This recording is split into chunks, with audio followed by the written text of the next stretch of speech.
You wake up one morning, and the weight of the world is already waiting for you. Not the world outside, but the one inside your chest, heavy, invisible, relentless. You lie still, not because you want to, but because the silence feels like the only place left to breathe. You wonder, how did I get here? The question echoes in the chambers of your soul, and the answer hides behind years of noise, distraction, and pain. We grow up chasing the light, but forget that it's born only after the darkness has taught us its lessons. You close your eyes. You remember faces, moments, promises you made to yourself and never kept, dreams you buried under the rubble of excuses. And then, the thought comes, maybe this is where it begins. Not in triumph, but in ruin. Seneca once wrote, "Fire tests gold, suffering tests brave men." You breathe that in, because life has tested you, and whether you realize it or not, you are still standing. Every scar, every wound, they aren't proof of weakness. They're proof that you've endured. You look around and the world moves fast. People running, chasing, pretending, and you're just trying to remember what peace feels like. Marcus Aurelius whispered to himself, "Waste no more time arguing about what a good man should be. Be one." And so you decide, no more waiting, no more postponing the war within. You rise, not with confidence, but with courage. Because courage is what you have when confidence is gone. The day greets you with chaos. Messages, deadlines, demands, noise, endless noise. But deep inside there's a voice. Quiet, steady, and ancient. It says, focus only on what you can control. You remember Epictetus? It's not what happens to you, but how you react to it that matters. You repeat it like a prayer. Not because it erases the pain, but because it gives it meaning. You walk, one breath, one step, one thought at a time. The world tries to pull you apart. It tests your patience, your will, your integrity. It tries to make you like everyone else. Angry, envious, empty. But you are not everyone else. You are learning the art of stillness in a storm. You are remembering what the ancients knew, that the only kingdom worth ruling is the one within. You stop trying to control others. You stop demanding that the world be kind. Instead, you build strength from the inside, brick by brick, moment by moment. The pain doesn't disappear, it transforms. You stop asking, why me? And start whispering, try me. You begin to understand. Suffering is not punishment, it's preparation. Every failure taught you humility. Every heartbreak taught you compassion. Every loss taught you what truly matters. You realize you were never broken. You were being shaped. Your solitude becomes sacred. Your silence becomes wisdom. Your scars become scripture. You no longer need applause. You no longer need to be understood. You only seek alignment between what you think, what you say, and what you do. That is peace. That is power. You start noticing beauty again. In small things. The sound of rain, the breath between thoughts, the way light breaks through clouds. The Stoics called it living according to nature. You call it coming home. You stop running from yourself. You face the mirror and see not what's missing, but what's enduring. You forgive yourself for not knowing better, for breaking, for bending, for doubting. You forgive those who hurt you, not because they deserve it, but because you deserve peace. You realize how short this life is, how fragile, how beautiful. Marcus wrote, "You could leave life right now. Let that determine what you do, say, and think." And suddenly, every breath feels sacred, every moment fleeting. So you live slower, you listen deeper, you speak less, you love with intention. You become the calm in your own chaos, the light in your own darkness, the teacher in your own suffering. There are still days when you fall, days when your mind wages war against your soul. But now you don't fight the storm. You stand in it, you watch it pass, because you know this too will pass. The night comes again, and you sit in the quiet, not lonely, but whole. You've stopped seeking meaning in things that fade. You've stopped chasing validation from those who don't even know themselves. Now you seek only truth, and truth doesn't shout. It whispers, in the stillness between your thoughts, in the breath between your fears. You understand now. The goal is not to escape the pain. The goal is to become unshaken by it. You are learning what the Stoics called ataraxia, a mind undisturbed, a heart steady, a soul anchored. The world can burn, but your spirit stands unbroken. You know that every difficulty conceals a seed of strength. You know that every ending is just the beginning of another becoming. You are not defined by what happens to you, but by what you choose to do next. And so you walk forward, calmly, deliberately, like a man who has seen the truth and can no longer be deceived by shadows. The path is long, the burden is heavy, but you walk anyway, because strength is not given. It's forged in silence, in failure, in solitude. You no longer fear being alone, because solitude has become your temple. It's where you meet yourself, where you rebuild yourself, where you remember who you were before the world told you who to be. And in that stillness, you find something extraordinary. Peace, not the absence of pain, but the acceptance of it. You realize that joy and sorrow are not enemies. They are twins born of the same truth. One cannot exist without the other. And when you finally stop resisting, you begin to live, not merely survive, to feel deeply, to give freely, to love without fear. You understand that happiness is not in what you possess, but in what you release. And so you let go of the past, of expectations, of everything that keeps you from peace. You rise again, not to conquer the world, but to conquer yourself, because that is the highest victory. And as dawn breaks once more, you whisper to yourself, I am still here, still breathing, still becoming, and that is enough. You wake again before the sun. The world is still asleep. There is a quiet, the kind that feels like eternity pressed between two heartbeats. You sit up, and for a moment there is no yesterday, no tomorrow, no weight of what could have been, only this breath, this pulse, this fragile perfect now. You close your eyes. The mind begins its war again. Memories crawl from the corners of silence. Faces you've lost, words you wish you hadn't said, moments that slip through your grasp like smoke. You let them come. You do not fight them. You watch them like waves crashing against a shore you no longer defend. You remember what Epictetus said, don't seek for everything to happen as you wish it would, but rather wish that everything happens as it actually will. Then your life will flow well. You breathe into that truth, and slowly the storm softens. The pain doesn't leave. It just becomes quiet, manageable. A part of you, not your master, but your teacher. You rise and walk to the window. The sky is still dark, but the horizon is beginning to bleed with light. You watch the first line of gold cut through the night, and you realize that's how healing begins. Not all at once, but in fragments. In moments when light dares to enter, you whisper to yourself, I am not what happened to me. I am what I choose to become. And the day begins. You move slowly, deliberately. Each step feels sacred, each action a choice. You've stopped rushing through life as if it's a race. Now you walk as if each breath is a prayer. The world outside continues its noise. People hurrying, competing, pretending, but you move differently now. You're no longer part of the storm. You're the calm center of it. Marcus Aurelius once wrote, you have power over your mind, not outside events. Realize this, and you will find strength. You hold on to that, because the world will always shake, but you can be still. Someone cuts you off in traffic. Someone speaks to you with anger. Someone betrays your trust. And instead of reacting, you pause, you breathe, you remember. The only true control you have is over yourself, so you do not descend into their chaos. You remain unmoved, unshaken. That is mastery, not dominance, but discipline. Because every time you choose peace over reaction, you reclaim your power. The day unfolds with its usual struggles, deadlines, disappointments, delays, but you no longer curse them. You see them as tests, not of luck, but of character. Seneca once said, a gem cannot be polished without friction, nor a man perfected without trials. You've begun to see the beauty in friction, the lesson in hardship, the gift in discomfort. When something goes wrong, you no longer ask, why me? You ask, what is this trying to teach me? Night again. The air is cold. The stars look ancient. You stand beneath them, small, silent, infinite. You realize how brief you are, how fragile, how everything you cling to will one day be dust. The Stoics called it memento mori. Remember, you must die. It's not a curse. It's a compass. A reminder that every wasted moment is a small death, and every breath, a sacred chance to begin again. You exhale slowly. For the first time, death doesn't scare you. It awakens you. You see how much of life you've missed, while trying to avoid pain, avoid failure, avoid truth. You see how often you've chased tomorrow, as if today was just practice. But there is no practice. There is only this moment, this inhale, this heartbeat.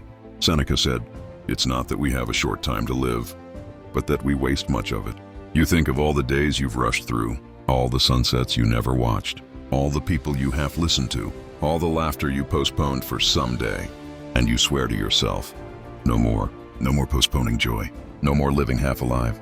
You decide that even if the end came tomorrow, you would meet it smiling, because you finally lived. You breathe again, deeply, fully, gratefully, and something shifts. A quiet surrender. You stop demanding that life be fair. You stop wishing people were different. You stop fighting what already is. Instead, you say softly, let it be. Not as defeat, but as wisdom. Because you finally understand. Control is an illusion. Peace is acceptance. You remember Epictetus again. When you are offended at any man's fault, turn to yourself and study your own failings. You start to see that most pain doesn't come from the world, but from your own resistance to it. So you loosen your grip. You stop trying to bend life to your will. You begin to bend yourself toward truth. Days turn to weeks. Weeks into months. You are quieter now. Gentler, more deliberate. People around you notice. They ask if something's wrong. You smile. No, you say softly. Something's right. Because you found something they haven't yet. Stillness in motion. Freedom in discipline. Peace in impermanence. You start doing less. But everything you do fully. Presently. You eat slowly. You walk mindfully. You listen completely. And life responds. It slows down for you. It softens. It begins to make sense. The Stoics taught that nature never hurries, and yet everything is accomplished. You see that now. You see how trees don't rush to grow, how rivers never force their way. They move with the world, not against it. You start living like that, flowing, not forcing. You realize strength isn't in resistance, it's in alignment. Even pain, when accepted, becomes beautiful. It carves you open. It makes room for empathy, for wisdom, for love. You remember the heartbreaks, the betrayals, the nights you couldn't sleep, the mornings you didn't want to wake. And now you see, they were not punishments, they were awakenings. The fire that burned you was the same fire that forged you. You were never being destroyed, you were being purified. Marcus said, the impediment to action advances action. What stands in the way becomes the way. You whisper it to yourself again and again. What stands in the way becomes the way. The pain was the path, the loss was the teacher, the failure was the guide. Everything led you here, to this moment, to this breath, to this quiet knowing. You are not who you were, and you will never be again. There's a sadness in that, but also liberation, because life is change. To resist it is to suffer. To embrace it is to awaken. You start finding beauty in endings. You begin to see that goodbye is not the opposite of love, but a part of it. You stop clinging to people.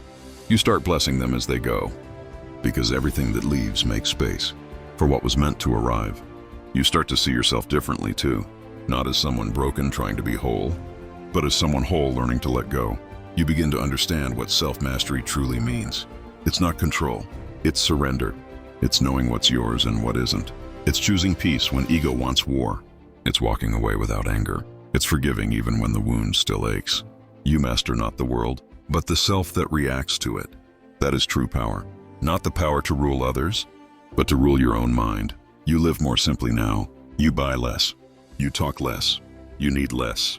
And somehow, you have more space, more peace, more presence. You find joy in helping others quietly, without credit, without being seen. Because you've learned that what you give away freely was never truly lost. It multiplied in you. Your compassion deepens. You no longer judge people as harshly. You see their pain beneath their anger, their confusion beneath their pride. And you think, I was like them once. You forgive them because you understand them. That's the final wisdom. To see yourself in everyone, and everyone in yourself. The Stoics called it sympatheia, the interconnectedness of all things. You feel it now, when you watch the wind move the trees, when you hear laughter in the distance, when you see a child chase the sun. You are part of everything, and everything is part of you. There is no separation, only illusion. You finally understand. The universe was never against you. It was shaping you. It was teaching you to see. And now that you see, you cannot go back to blindness. You are awake. The noise of the world no longer pulls you. The past no longer defines you. The future no longer frightens you. You are here, completely, and that is eternity. You sit beneath the night sky once more. The stars look the same, but you are not. For every fall, every loss, every lesson, you realize you were never walking toward peace. Peace was walking toward you. And now, You meet in the middle. The journey is not over. But for the first time, you are not rushing to reach the end. You are content to walk, to breathe, to be. And in that stillness, you are infinite. Dawn again.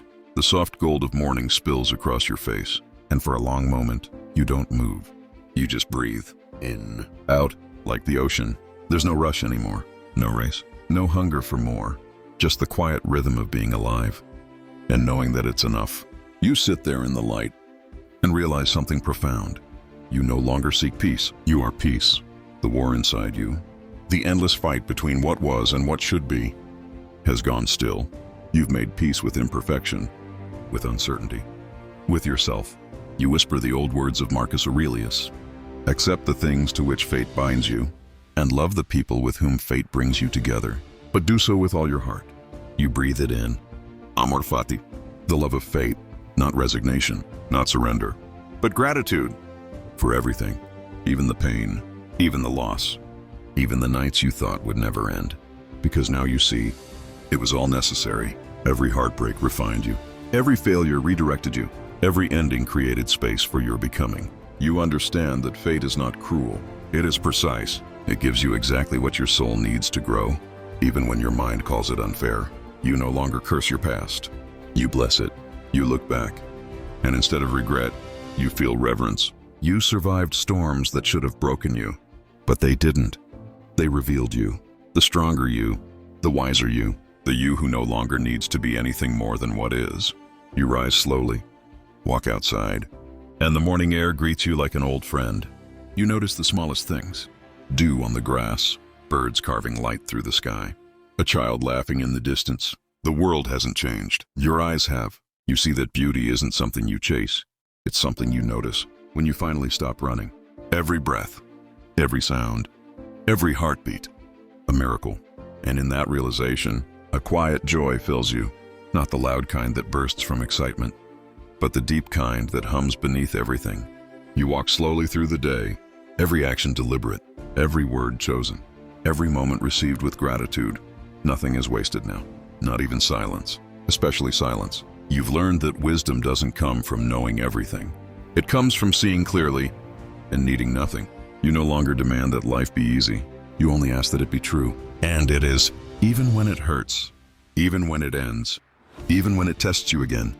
Because now you know, nothing that is real can ever be taken from you. Your peace is not fragile anymore. It doesn't depend on circumstance. It doesn't shatter when people leave. It doesn't vanish when plans fail.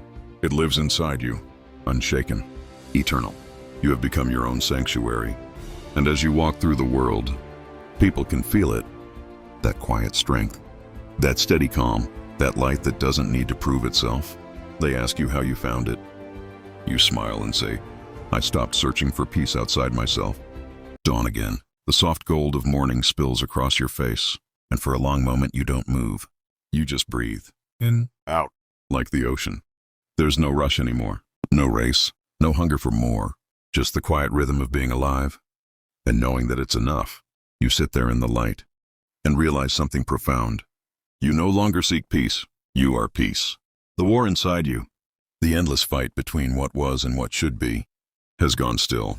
You've made peace with imperfection, with uncertainty, with yourself. You whisper the old words of Marcus Aurelius. Accept the things to which fate binds you, and love the people with whom fate brings you together. But do so with all your heart. You breathe it in. Amor, Fati. The love of fate, not resignation, not surrender, but gratitude for everything. Even the pain, even the loss, even the nights you thought would never end. Because now you see, it was all necessary. Every heartbreak refined you. Every failure redirected you. Every ending created space for your becoming. You understand that fate is not cruel. It is precise. It gives you exactly what your soul needs to grow. Even when your mind calls it unfair, you no longer curse your past. You bless it. You look back, and instead of regret, you feel reverence. You survived storms that should have broken you, but they didn't. They revealed you, the stronger you, the wiser you, the you who no longer needs to be anything more than what is. You rise slowly, walk outside, and the morning air greets you like an old friend. You notice the smallest things, dew on the grass, birds carving light through the sky. A child laughing in the distance. The world hasn't changed. Your eyes have. You see that beauty isn't something you chase. It's something you notice. When you finally stop running. Every breath, every sound, every heartbeat, a miracle. And in that realization, a quiet joy fills you. Not the loud kind that bursts from excitement, but the deep kind that hums beneath everything. You walk slowly through the day, every action deliberate, every word chosen, every moment received with gratitude. Nothing is wasted now, not even silence. Especially silence. You've learned that wisdom doesn't come from knowing everything. It comes from seeing clearly and needing nothing. You no longer demand that life be easy. You only ask that it be true. And it is, even when it hurts, even when it ends, even when it tests you again. Because now you know, nothing that is real can ever be taken from you. Your peace is not fragile anymore. It doesn't depend on circumstance. It doesn't shatter when people leave. It doesn't vanish when plans fail. It lives inside you, unshaken, eternal. You have become your own sanctuary, and as you walk through the world, people can feel it. That quiet strength, that steady calm, that light that doesn't need to prove itself. They ask you how you found it. You smile and say,